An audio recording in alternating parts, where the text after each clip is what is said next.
বড়দের প্রণাম আর ছোটদের স্নেহ ভরা ভালোবাসা দিয়ে আমার জীবনের কিছু মুহূর্ত আপনাদের সাথে ভাগ করে নিতে এসেছি।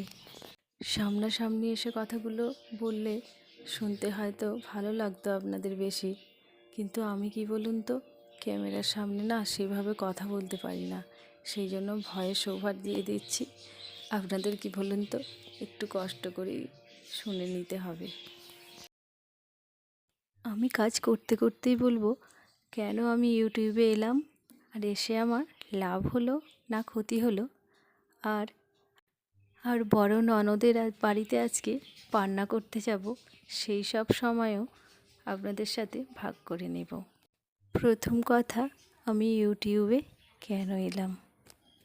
আমাদের প্রত্যেকেরই জীবন আলাদা আলাদা কিন্তু ছন্দে বাঁধা, তাই প্রত্যেকের জীবন কিন্তু এক নয়, আলাদা আলাদা আমাদের প্রত্যেকেরই জীবন আছে। তেমনি আমারও জীবনের গল্প আর আমার এই বাড়ির ছোট্ট ছোট্ট কাজগুলোকে আপনাদের সাথে শেয়ার করব বলেই কিন্তু এসেছি আমি ইউটিউবে। আর দ্বিতীয় প্রশ্নের উত্তরটা দিচ্ছি তার আগেই টিফিনটুকু করে, এরপরে আমি রান্নাটুকু সেরে যাব বড় ননদের বাড়ি পান্না করতে।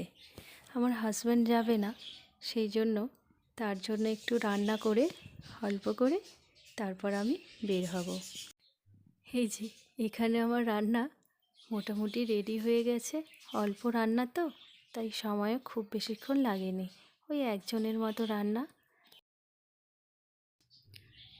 চলুন এবার আপনাদের দ্বিতীয় প্রশ্নটির উত্তর দিই। আমার ইউটিউবে এসে লাভ হলো না ক্ষতি হলো? অবশ্যই বলবো আমার লাভই হয়েছে। প্রথমত, আমার এই ছোট্ট ছোট্ট কাজগুলোকে ক্যামেরা বন্দি করতে পেরে আমার কিন্তু ভীষণ ভালো লাগছে। যখন আমার বয়স হয়ে যাবে আর আমি যখন কিছুই কাজ করতে পারবো না, তখন অন্তত আমার এই কাজগুলোকে দেখে আমার মনটা তখন স্বস্তি পাবে। আর দ্বিতীয়ত, আর কি বলুন তো, আপনাদের সাথে সময় কাটাতে আমার এত ভালো লাগে যে মনে হয় কোনটা দিয়ে সময়টাই যেন আমার এত সুন্দরভাবে পার হয়ে যাচ্ছে। যেই থেকে ইউটিউবে এসেছি খুবই ভালো কাটছে। আপনাদের ভালোবাসাগুলোই তো আমার সবচেয়ে বড় উপহার। এবার বেরিয়ে পড়েছি, ওই যে যাচ্ছে, ওটি আমার একটিমাত্র সন্তান। ওর নাম হলো রিক। আমরা বাড়িতে সবাই ওকে আদর করে অনেক নামেই ডাকি, থেকে থেকে আপনারা সবাই জানবেন। আর এই যে আমার জায়ের দুটি রাজকন্যা দেখুন, একজনের মুখটি গোমড়া হয়ে আছে কারণ টোটোর কিছুটা ধাক্কা ওকে লেগেছে।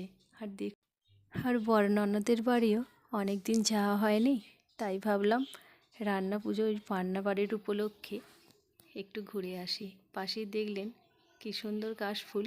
আমাদের গ্রামের দিকে পুজো পুজো গন্ধটা কিন্তু এই কাশফুলের মধ্যে দিয়েই আমরা অনুভব করি।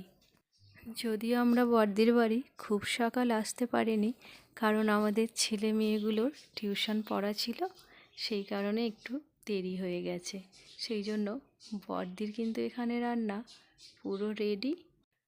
ওদের বাড়িটা একটু দেখিয়ে দিই, অন্য কোনো সময় এলে সময় নিয়ে আপনাদের ঘুরে দেখাবো। আর এটি হলো ওদের মন্দির, যেটি নতুন হয়েছে, এই 2-3 বছর হলো। আর এখন আমি আর আমার যা দুজনে মিলে কথা বলছি বড়দির সাথে। বড়দি বলল কিছু কাজ তোদের করতে হবে না, কারণ আমার সব কাজই হয়ে গেছে, তোরা শেষে খেতে দিস। এই যে এখন কেউ আসেনি, সেই জন্য খেতে দেওয়ার তাড়া নেই বলে আমরা দুই যা এখন চলে এসেছি বড়দিদের ঠাকুর দেখতে। বড়দিদের বাড়ি কিন্তু দুর্গা পুজো হয়, আপনাদের নিয়ে আসবো একবার দুর্গা পুজোর সময়।